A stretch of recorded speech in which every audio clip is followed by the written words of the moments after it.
Assalamualaikum dear students. I am a teacher of Junior Campus High School. Hope so all of you will be fine. Today we will discuss lecture number 7 of unit number 1. Open your page. Our today topic is science is harmful for us. Okay dear students, हम लोगों ने previous topic के अंदर जितनी भी discussion की science क्या है, टेक्नोलॉजी क्या है, टेक्नोलॉजिस्ट किसे कहते हैं और साइंस ने हमारी ज़िंदगी में किस हद तक इम्प्रूवमेंट की है मेडिकल साइंस में, कम्युनिकेशन में, ट्रांसपोर्ट में। लेकिन इन सारी चीज़ों के बावजूद साइंस के कुछ नुकसानात हैं जिनको आज हम स्टडी करेंगे। ओके डियर स्टूडेंट्स, यहाँ पे अगर आप पिक्चर को देखें तो it is just weapons destructions means nuclear bomb, जो कि साइंस की हेल्प से जिसको बनाया गया है उसकी वजह से किस हद तक एक ब्लास्ट जो हो सकता है जिसको टेररिज्म में यूज़ किया जाता है, तो आप लोग इससे बखूबी वाकिफ़ हैं। Now let's start our topic. We have to pay a price for everything. हमें हर चीज़ की कीमत जो है वो अदा करना पड़ती है। We have certainly paid a price for scientific progress too. हमें साइंसी तरक्की के लिए भी यकीनन पे करना पड़ता है। लॉन्ग एगो, बहुत पहले, people thought that the convenience offered by the science and technology. लोग सोचते थे कि साइंस की वजह से हमें आसानियाँ जो है वो मुहैया हुई हैं, टेक्नोलॉजी और साइंस की वजह से हमें आसानियाँ मुहैया हुई हैं, would help human beings to live a more comfortable and tension free life. और ऐसा लगता था कि इंसान साइंस ने इस हद तक तरक्की कर ली थी कि हमें लगता था बैठे बैठाए सारे काम हो जाते हैं और हमें कोई आसान और एक टेंशन फ्री ज़िंदगी मिल गई है। लेकिन अगर आज हम कंपैरिजन करें तो हमारी ज़िंदगी में बहुत ज़्यादा टेंशन काफ़ी हद तक आगे आ गई है। दो science and technology has brought comfort, ये बात सच है कि साइंस ने हमें आसानियाँ दी हैं। It has also increase tension, लेकिन इसकी वजह से टेंशन्स भी बढ़ी हैं। बिकॉज ऑफ साइंटिफिक प्रोग्रेस, साइंसी तरक्की की वजह से life has become so fast pace that everyone is more busy and tense. ज़िंदगी इतनी तेज़ हो गई है कि हर कोई परेशान और मसरूफ़ है। नो वंडर, ऐसी कोई हैरानी नहीं, incidence of high blood pressure and heart attack have increase. High blood pressure और हार्ट अटैक के वाक़यात जो है वो बढ़ गए हैं। Scientific progress has caused an imbalance in nature, और कुदरत में गैर मतवाजन सूरत हाल जो है वो पैदा हो गई है। द नेचर रिसोर्सेज, मतलब अच्छा, इसकी अगर हम बात करें कि नेचर के अंदर जो है वो इम्बैलेंस कंडीशन कैसे है, अगर आप लोग देखें तो कुदरती तौर पर कोई दरख्त को उगाया जाता है, ठीक है, उसका हमारे लिए फ़ायदा है क्योंकि वो माहौल को ठंडा करते हैं और कार्बन डाइऑक्साइड गैस वगैरह जो कि हमारे लिए नुकसानदेह अगर हवा में मौजूद है, एयर में मौजूद है, तो उसको वो एब्जॉर्ब कर लेते हैं ताकि एयर कार्बन डाइऑक्साइड की जो मिकदार है वो एयर के अंदर कम हो जाए। लेकिन जैसे जैसे साइंस ने तरक्की की, उन्होंने फैक्ट्रीज़, इंडस्ट्रीज़ वगैरह लगाई, तो क्या हुआ, ट्रीज़ वगैरह को उन्होंने कट कर दिया, जिसकी वजह से आज डे बाय डे टेम्परेचर जो है वो बढ़ रहा है।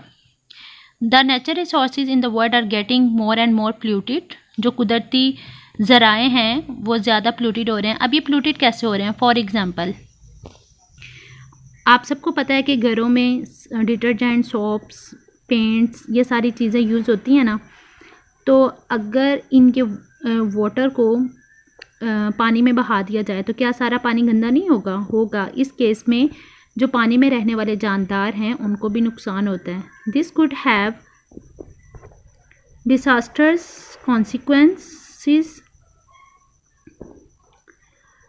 डिसास्टर कहते हैं हंगामी सूरत हाल, हंगामी नताइज।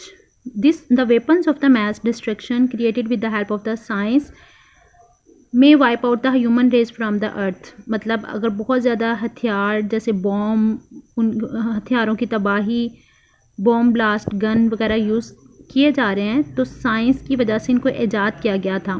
तो फिर जो है वो इंसान को दुनिया की रेस से बाहर भी निकाल सकती हैं। आप इसको इस तरह कंसिडर कर सकते हैं कि ये तबाही है ना इंसानों के लिए। Science has many limitation, even though कि साइंस ने बहुत ज़्यादा तरक्की की है, मतलब मेडिकल फील्ड में, ये भी हम प्रीवियस डिस्कशन कर चुके हैं, लेकिन बहुत ज़्यादा फ़ायदे दिए हैं, लेकिन इसके साथ साथ कुछ हद तक साइंस मतलब लिमिटेड है।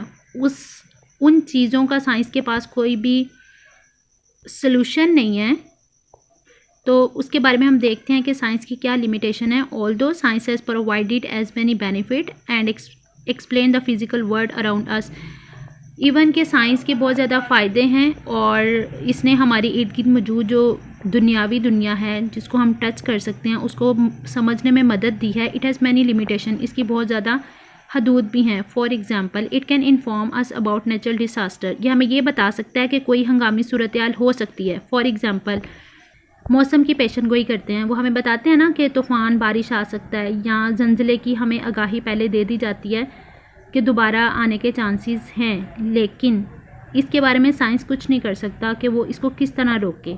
And teach us about the prevention measure against them but it can not stop them from happening, ऐसा करने से वो इनको बिल्कुल भी नहीं रोक सकते।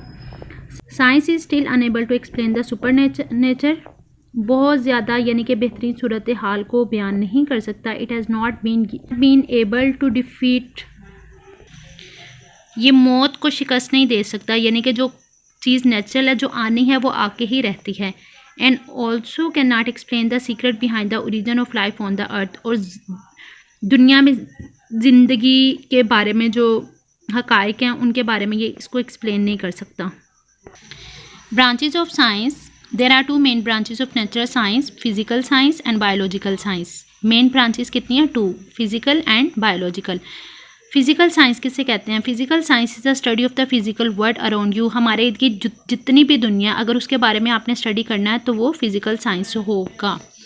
It is the study of the structure and properties of the non living thing, हमारे इर्द गिर्द जो नॉन गैर जानदार चीज़ें हैं उनकी साख्त यानी वो किस तरह बनी है, उनका बिहेवियर क्या है, या वो किस तरह की प्रॉपर्टीज़ को शो करता है, उस चीज़ के बारे में स्टडी करना फिजिकल साइंस कहलाता है। और energy and laws that governs natural phenomena related to non living things such as eclipse, और एनर्जी कानून और जो कुछ हद तक हमारे इर्द गिर्द गैर जानदार चीज़ें जो हो रही होती है, जैसे कि eclipse, solar eclipse, lunar eclipses होते हैं ना, और सी ब्रीज़, लैंड ब्रीज़ यानी कि हवाओं का खुश्की वाले एरिया से समुंदर वाले एरिया में, समुंदर वाले एरिया से खुश्की वाले एरिया की तरफ मूव करना, तो ये बेसिकली सारी गैर जानदार चीज़ें हैं, इनके बारे में स्टडी करना ये आपके पास फिजिकल साइंस में आता है। The 2 main branches of physical science are physics and chemistry. Further पहले आपने देखा कि साइंस, नेचुरल जो साइंस है, कुदरती जो साइंस है, उसकी 2 ब्रांचेज है, फिजिकल एंड बायोलॉजिकल। फर्दर जो है फिजिकल ब्रांचेस फर्दर वो भी 2 पार्ट्स में डिवाइड है। कौन कौन सा? Physics and chemistry. Physical is the study of matter and energy. ये देखें आप लोग एनर्जी के बारे में, यहाँ पे आपके पास पिक्चर है, इस थंडर स्टॉर्म की वजह से एनर्जी प्रोड्यूस हो रही है, ये आपके पास फिजिक्स से रिलेटेड है। Chemistry is the study of composition and behaviour of matter. Chemistry कहते हैं कि कोई चीज़ किस तरह बनी है और उसका बिहेवियर किस किस्म का है। मैटर है ना, मैटर आपके पास 3 स्टेट हैं, सॉलिड, लिक्विड और गैस। अब वो सॉलिड कैसे बना है, लिक्विड कैसे बना है, गैस कैसे बनी हुई है, उसके बारे में स्टडी करना, ये आपके पास केमिस्ट्री है। फर्स्ट वन हमने फिजिकल साइंस की ब्रांचेस को वाइंड अप कर लिया। जो सेकंड वन आपके पास टाइप थी बायोलॉजिकल साइंस, अब हम उसको स्टडी करें। Biological science is the study of living things. अच्छा, ये बात बहुत इंपॉर्टेंट है, फिजिकल साइंस में हम नॉन लिविंग थिंग्स के बारे में स्टडी करते हैं, लेकिन बायोलॉजिकल साइंस में हम लिविंग थिंग्स के बारे में स्टडी करते हैं। The 2 branches of biological science are botany and zoology. Botany और जोलॉजी उसकी 2 ब्रांचेज हैं, ठीक है। बॉटनी कहते हैं प्लांट्स के बारे में स्टडी करना और जोलॉजी कहते हैं एनिमल्स के बारे में स्टडी करना। Physics, chemistry, botany and zoology are further subdivided into other branches. आगे ये फर्दर डिवाइडेड हैं, लेकिन मेन ब्रांचेस के बारे में डिस्कस कर दिया गया है।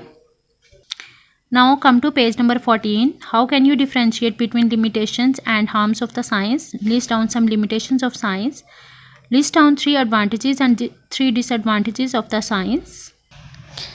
आप लोगों ने इन क्वेश्चंस को क्वेश्चन नंबर 7 और क्वेश्चन नंबर 8, अच्छा यहाँ पे एक मिस्टेक है, यहाँ पे लिखा हुआ है advantages of the science. First one heading है आपके पास डिसएडवांटेजेस ऑफ द साइंस, ठीक है। यहाँ पे आपके पास एडवांटेजेस की जगह आप लोगों ने डिसएडवांटेजेस राइट करना है, और ये आपके पास एडवांटेजेस ऑफ साइंस है। Here question number 6, is science good और बैड फॉर अस? क्या साइंस अच्छी और बुरी है हमारे लिए? Give reason for your answer. Science is neither good और बैड, साइंस ना तो अच्छी है ना ही बुरी। It is a tool that can be use to benefit और हार्म अस। इनके एलात होते हैं जो हमें फ़ायदा या नुकसान पहुंचाते हैं। Science has been beneficial in medical science, science का जो फ़ायदा है मेडिकल साइंस के अंदर। Whereas scientific progress has caused are on imbalance in nature, जिसने यानी कि अगर नेचर या कुदरती तौर पर अगर गैर मतवाजन नहीं रहा, बैलेंस कंडीशन नहीं रही, तो उसको बैलेंस कंडीशन में लाने के लिए साइंस का इस्तेमाल किया जाता है। आप लोगों ने क्वेश्चन नंबर 5 और 6 अपनी नोटबुक पे राइट करना है, इसको लर्न भी करना है। Hope so you will understand it very well. Stay home, stay safe, take care. अल्लाह हाफिज़।